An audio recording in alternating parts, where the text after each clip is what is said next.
On August 12th, 2017, I was standing on a corner in a quiet neighborhood in front of a Methodist church. A white van pulled up, and a man about my age in a Vietnam-era Army fatigue jacket stepped out of the front passenger door. The side door slid open, and 9 young white men in khaki pants and sports shirts flowed out. They lined up behind the older fellow, unfurled flags, and began to march in 2 lines as the van pulled away. Less than 10 seconds later, another van pulled up, and the same thing happened. More young men following one older man, more flags, more marching. That van pulled away, and within seconds, another came, and another, and another. The flags were Confederate flags, don't tread on me flags, flags of various right-wing militia groups, and yes, there were Nazi flags too. I never thought in my life that I would see Nazi flags flying on American soil. I was standing in Charlottesville, Virginia that day, part of a multi-faith clergy witness on the day of the Unite the Right rally that left a young woman, Heather Heyer, dead, the victim of killing by car. I was just up the street when the murder happened. I remember the sound of my black leather shoes slapping on the sidewalk as I and other clergy ran into the chaos of the crowd, helping the injured even before the first responders arrived. In the days before and after that event, I was given access to the secret communications of the event organizers. I read posts where they celebrated the murder of this young woman, and where they celebrated our president for calling them good people. I'll never forget those days, because they taught me on a visceral level something I cannot unsee. We may live lives in the same country, or the same city, or even under the same roof, but we live in different realities, different universes. I saw those young men as deluded white supremacists, blinded by their ideology, radicalized by radio talk shows, Fox News, and white nationalist internet sites. They saw me as a deluded and naive preacher who was standing in their way to achieve national greatness through racial dominance. The same things may be going on all around us, but we don't see the same things. So we don't tell the same stories. So we cast ourselves as characters in vastly different plots. Since then, as I've been watching what is unfolding in our world, I can't stop thinking, how can we learn to see? To see what's really there, to see what our neighbor sees, but that we've always missed, to help others see what we see, to open our eyes together and see what we've never seen or even been able to see. If you've ever read the Gospels, you'll remember that Jesus has a lot to say about seeing. You have eyes, he said, but you do not see. How can we learn to see?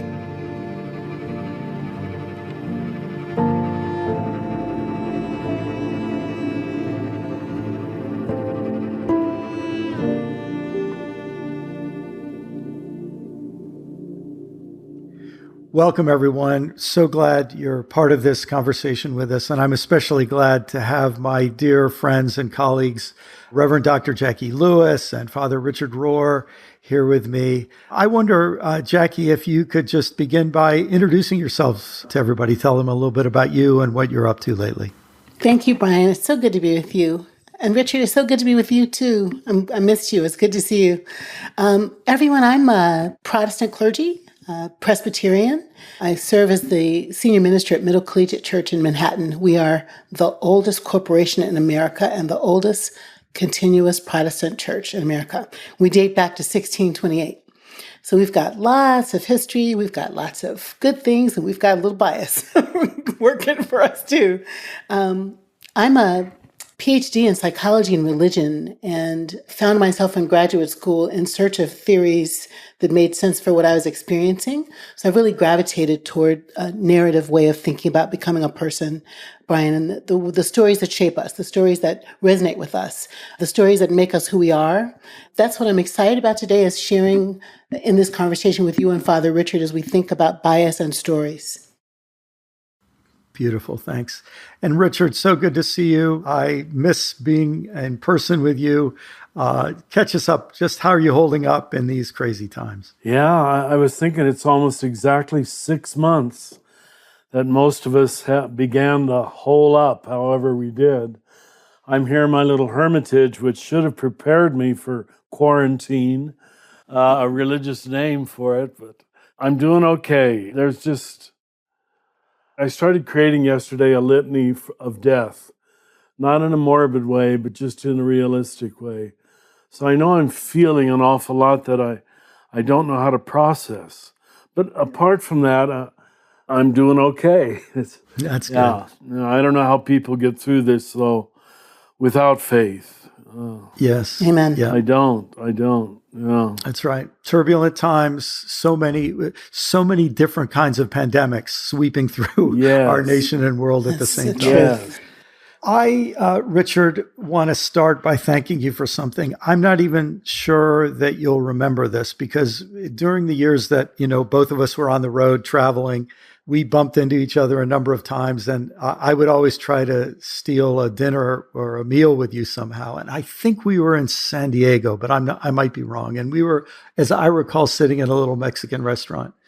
And you said something to me. You probably had no idea how significant it was to me. But I asked you a question like I just did. How are you doing? And you were writing a book. And you said something to me like this: I'm realizing that it's not enough to just teach people better ideas or thoughts. Instead, we need to teach them a new way of seeing and thinking, because in their current way of seeing and thinking, they aren't even capable of understanding the new ideas and thoughts they really need. It was something to that effect that you said to me, and it disrupted me because it helped me at that point name what I was really frustrated with, that it didn't matter how well I tried to say and teach certain things, people just didn't get it. Yeah. And I wonder, do you remember how it was that you came to that insight? As you know, being Catholic, I was educated by the Franciscans in scholastic philosophy and theology, which to most people appears so rational and rarefied and distant, and it is in many ways. But this was almost a premonition of what became postmodernism. There was a Latin phrase, I'm going to impress you with my Latin by saying it, that we had to memorize.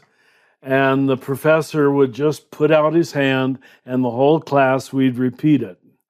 I'm going to say it: quid recipitur ad modum recipientis. And this was a foretaste of postmodernism that the scholastics relied upon, people like Thomas Aquinas and Duns Scotus. And they said, what it means, whatever is received according to the manner of the receiver. Whatever is received. This is 13th century. That's amazing. It really is. Whatever is received according to the manner of the receiver. It was early psychology before we thought we had psychology. And then, of course, there's such similar lines in Jesus, the 4 kinds of soil and so forth. Be careful how you see. Yeah. Yes, because soil receives, doesn't it? It receives the seed. Yeah. And so this issue of receptivity, how we see. Jacqui, I'm sure you encountered this in a lot of different ways between your theological training and your psychological training. What does that Latin phrase do for you, Jacqui? Oh my gosh. It's just like, would that we had heard that sooner and memorized it. Yeah, I think we are all wired by what we've experienced to be in search of a story with an ending. Jim Loder used to say that when I was in seminary, that we're all in search of a face that will never leave us, but also of a story that feels like it has a completion. And the stories that we gravitate to are the ones that make sense to us, stories that fit, stories that feel like they have continuity, connection to the past, where we've been. In other words, like Howard Gardner would say, leaders tell compelling stories that change the stories in the minds of followers. Those stories that we will follow, Brian and Father Richard, are the ones that feel true, feel like they have continuity to our past, and that resonate with the trajectory of our lives. So we're looking for the story that doesn't necessarily change our minds. We're actually looking for the story that confirms what's in our minds. Yes, yes. Does that make sense? Yeah.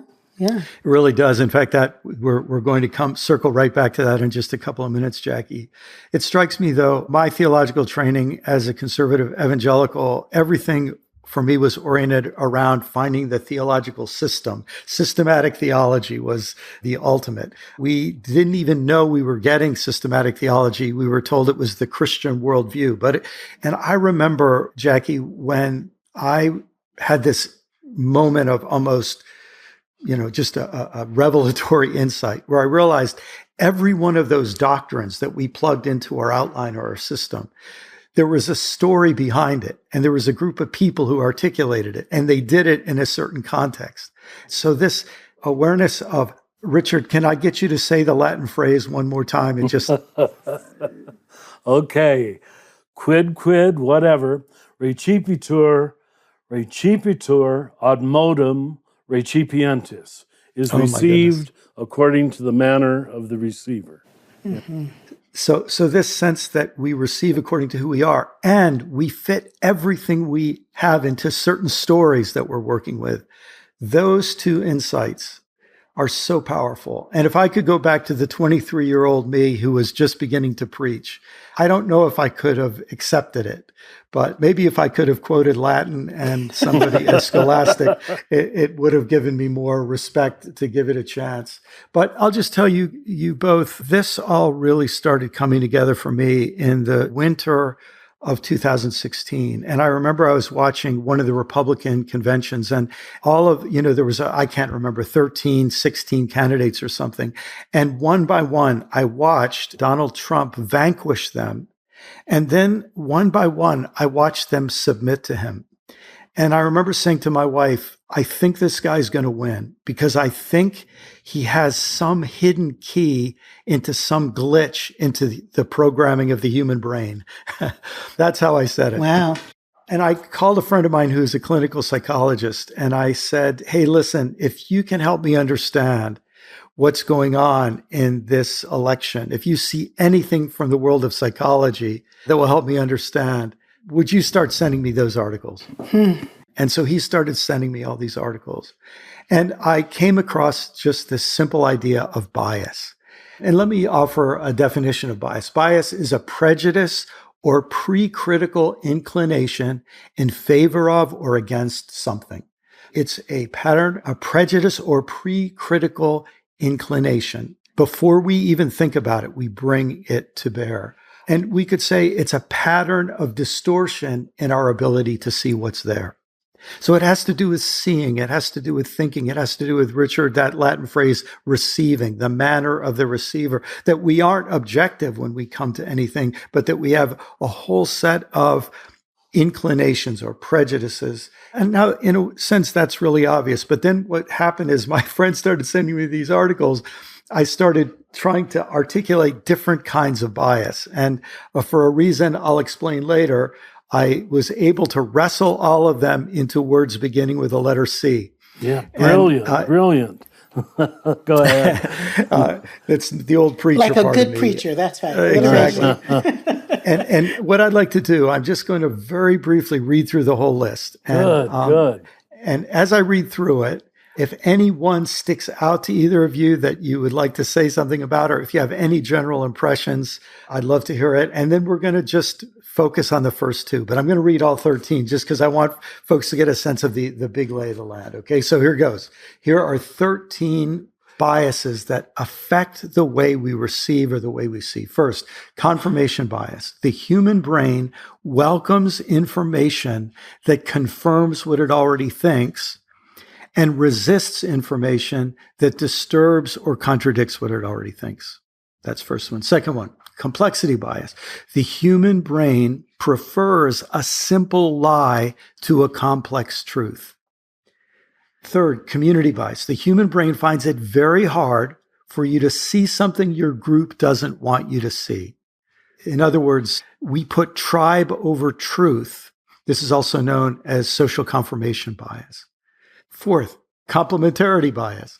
If people are nice to you, you'll be open to what they see and have to say. If they aren't nice to you, you won't. We mirror back the attitude we receive from other people, and that makes us open or closed to what they have to say, whether it's true or not. Fifth, contact bias. If you lack contact with someone, you won't see what they see. Sixth, conservative liberal bias. Our brains like to see as our party sees, and we flock with those who see as we do. A lot more we could say about this, and we'll come back to it in a couple of episodes. Seventh, consciousness bias. Our brains see from a location, a person's level of consciousness, or we could say their cognitive maturity, makes seeing some things possible and seeing other things impossible. Eighth, competency bias. This is really an interesting one. Our brains prefer to think of ourselves as above average. As a result, we are incompetent at knowing how incompetent or competent we really are. That's lovely. Ninth is confidence bias. Our brains prefer a confident lie to a hesitant truth. We mistake confidence for competence, and we are all vulnerable to the lies of confident people. 10th is conspiracy bias. When we feel shame, we are especially vulnerable to stories that cast us as victims of an evil conspiracy by some enemy or other. In other words, our brains like stories in which we're either the hero or the victim, but never the villain. 11th, comfort or complacency or convenience bias. Our brains welcome data that allows us to relax and be happy, and our brains reject data that requires us to adjust, work, or inconvenience ourselves. We could say the brain is lazy, but it's very fast at being lazy. Wow. 12th is catastrophe or normalcy or baseline bias. Our brains are wired to set a baseline of normalcy and assume that what feels normal has always been and will always remain. That means that we minimize threats and we're vulnerable to disasters, especially disasters that develop slowly. And then the last one of the most powerful, is cash bias. Our brains are wired to see within the framework of our economy, and we see what helps us make money. It is very hard to see anything that interferes with our way of making a living. So those are the 13 biases that I've come across. I know there are others, but these are the main ones and the ones that have some amount of discreteness. And I would just love to know anything that strike you as you heard those, or any general impressions. Jacqui, you can start. Oh, thank you so much. I think, well, first of all, I do want to just smile one more time at this beautiful alliteration, Brian. Actually, I think our brains also like alliteration, right? It's a good way to learn. It's a good way to learn. I think I'm struck by this consciousness bias, this idea of cognitive maturity, Brian. I think we don't want to know about ourselves that sometimes we're still living from our 13-year-old self or our 20-year-old self, right? Like we don't let our real self grow up. And, forgive me, but I was on the phone with my therapist earlier today. So, she's fresh in my brain. She's one of these people that talks about a kind of inner family system. So that inside Jacqui is her 7-year-old self and her 12-year-old self, right? And her 23-year-old self and her 35-year-old self. I'll stop there. But all those Jacquies are still in there. And when I'm afraid, my younger Jacqui, my less mature Jacqui, is the one that responds to what's happening in the world, right? When I'm anxious, when I'm nervous, when I'm angry. So I think that just is fascinating to think about how we work around that, how we grow ourselves up as part of our way to be unbiased human beings. It strikes me how worthwhile it is to have a therapist that just reminds you that that's a thing that happens to us, isn't it? Yeah. Oh, my goodness. Richard, any general thoughts or impressions? Oh my, so many. I selfishly wish I'd known this 30 years ago when I was on the road. In so many ways, it lays the groundwork for why I think we need the contemplative mind, because I don't know any other way to get out of all those biases, because almost every one of them I see in myself, at least at different periods of my life.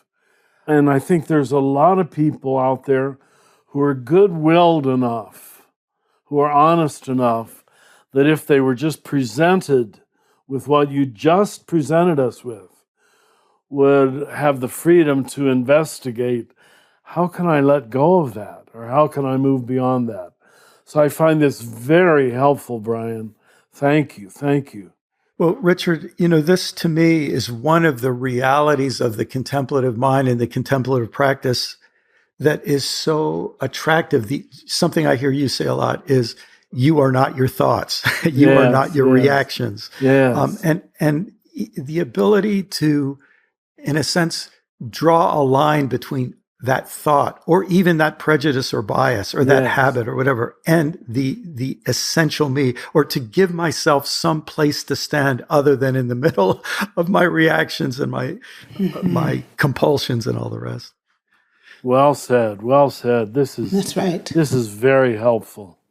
Well, we're going to come back again and again to the power of contemplative practice in helping us face these. But our main remaining task in this first episode is to think about the first two on the list and to go a bit more deeply in them. So I'll just read them again and say a few things about them. And then I'm going to be interested in stories you can tell, observations you have where you see these happening in our world today. The first is confirmation bias. The human brain welcomes information that confirms what it already thinks and resists information that disturbs or contradicts what it already thinks. I realize now that a lot of my theological training was trying to give me a coherent confirmation bias so that I would know what to reject. And there are strengths to that. Some things ought to be rejected. But what is unfortunate, I think, is when we develop such a watertight confirmation bias system that nothing can get through, and that we just have this automatic reaction. And even before, I think confirmation bias works so fast that before we even realize that we reject something, we've already rejected it. It's just automatic, and it's closely related to complexity bias, because there's something in our brains that prefers a simple lie to a complex truth. And that actually is why I worked so hard to get these 13 biases all under one letter, because if I could trick my brain into thinking it's not that complicated, it's just one simple idea, that we have difficulty seeing what we can't see, that maybe that would help my brain get comfortable with accepting some of these ideas. But there they are, the first two. And I think in some ways they're the foundational for all the others. We see them overlapping with all the others. Confirmation bias, complexity bias, they have a lot to do with politics. They have a lot to do with religion. They have a lot to do with traumatic experiences. Let's just jump in.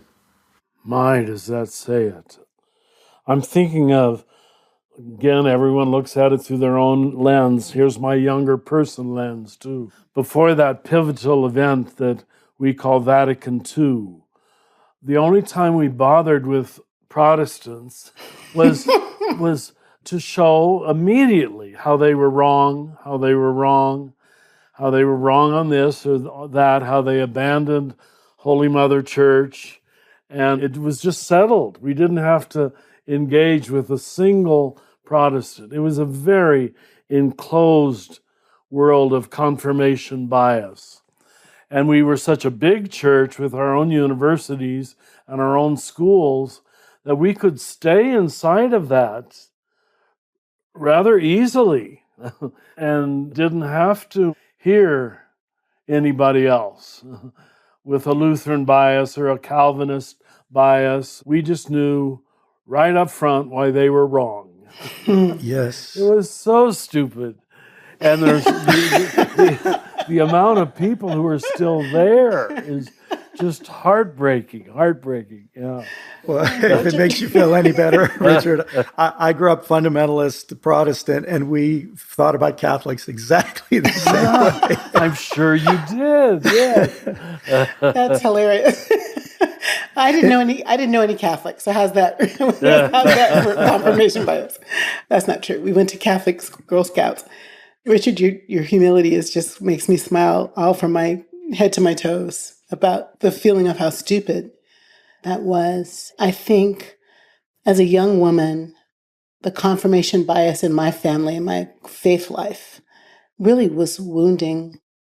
My mom and dad were Baptists. They became Presbyterians just because of where we moved. And I could feel the difference between this Baptist church and this Presbyterian church. The Baptist one felt more like judgy and don't. And the Presbyterian church felt like do. But my mom and dad were don't. And the biggest don't, and I hope this doesn't embarrass anybody in the CAC world, was to have premarital sex. No. No. So 2 weeks before I got married on my birthday, we broke the rules. 2 weeks before the wedding, just going to tell a true story on myself. Like, woohoo, it's my birthday, we can do it. Humility, talk about humility. Oh my God. It was like, and it was so like overrated, not that much fun, Okay. Just to say that as well. But about 2 months after that, Brian and Richard, I had a car accident. I flipped my car over in the QEW, and the car flipped over 3 times and spun on the sunroof and finally landed on the tires. And we walked away from the accident.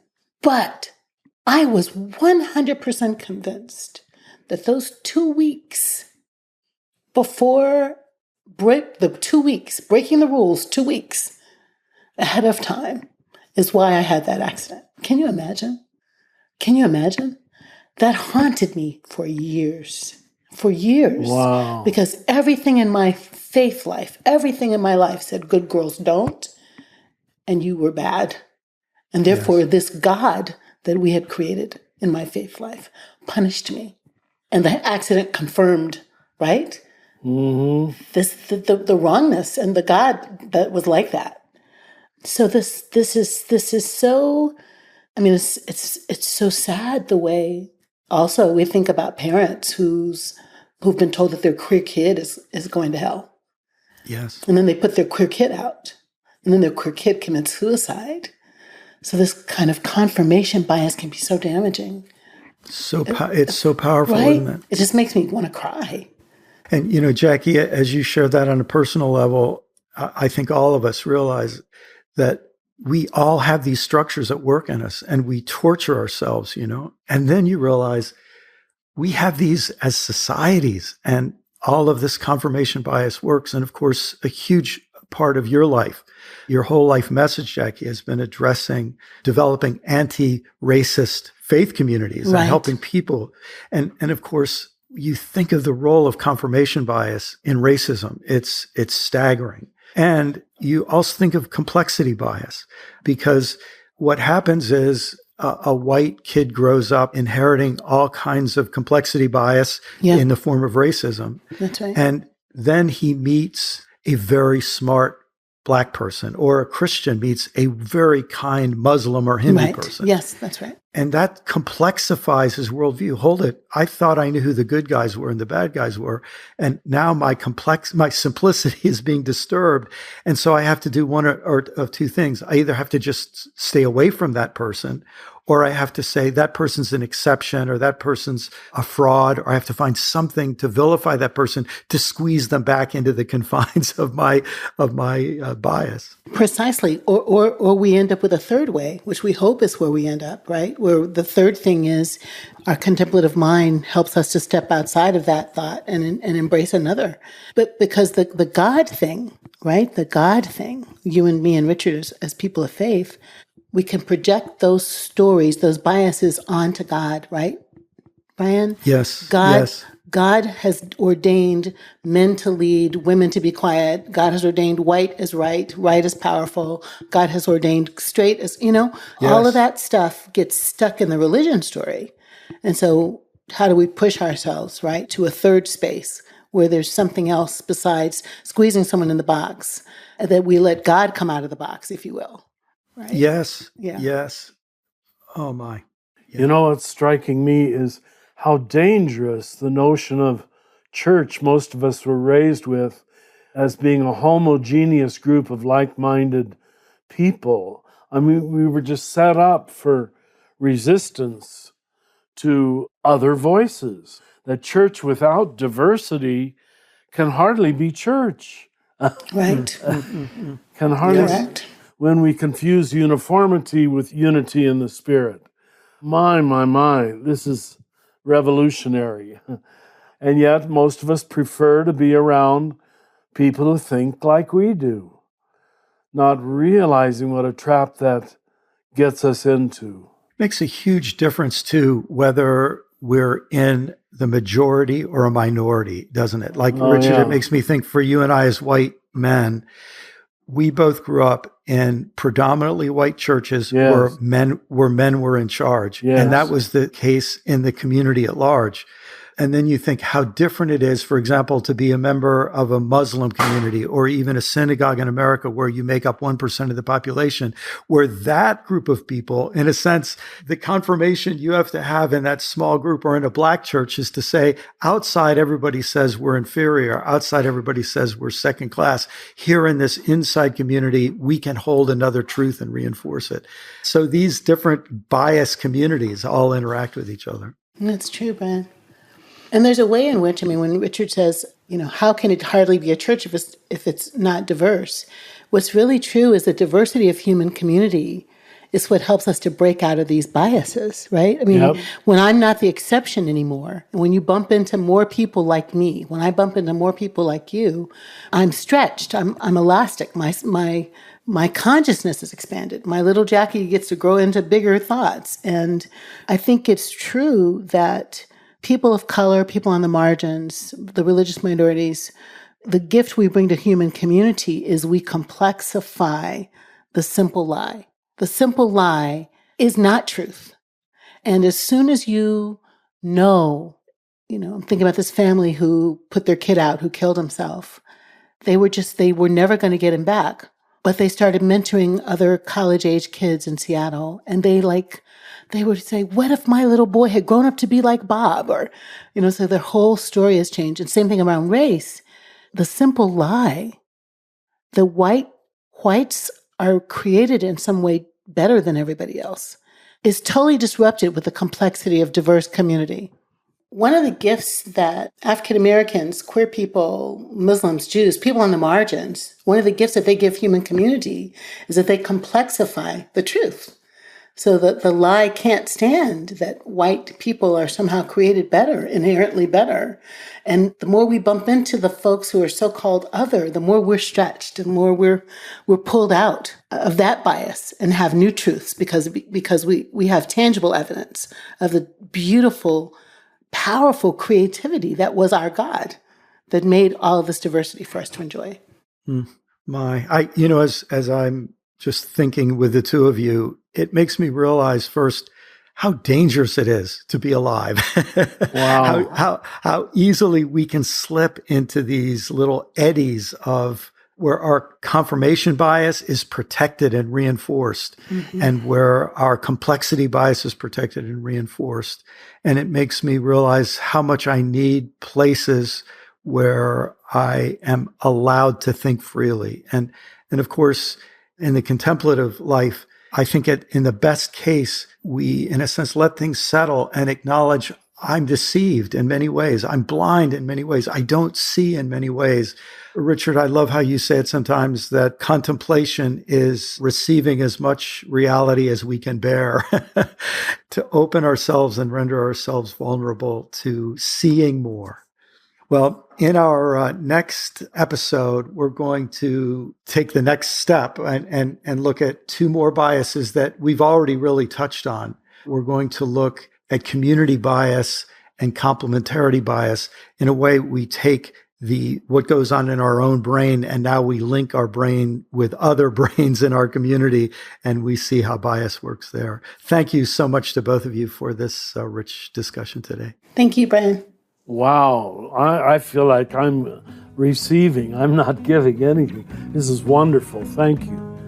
Thank you, Richard. Learning How to See was adapted from Brian's ebook, Why Don't They Get It? Available at brianmclaren.net. Brian McLaren, Jacqui Lewis, and Richard Rohr have been your hosts for this conversation. Other members of the team that helped make this possible were Corey Big, Paul Swanson, Izzy Spitz, Sarah Palmer, Jenna Kuiper, Nicholas Kramer, Lisa Powell, and I'm Yvette Trujillo. This podcast was produced by the Center for Action and Contemplation, which is located in the heart of New Mexico, thanks to the generosity of our supporters. We also have other podcasts you might like. You can find those wherever you like to listen by searching for Center for Action and Contemplation, or visit us at cac.org to find out more. From the high desert of New Mexico, we wish you peace and every good.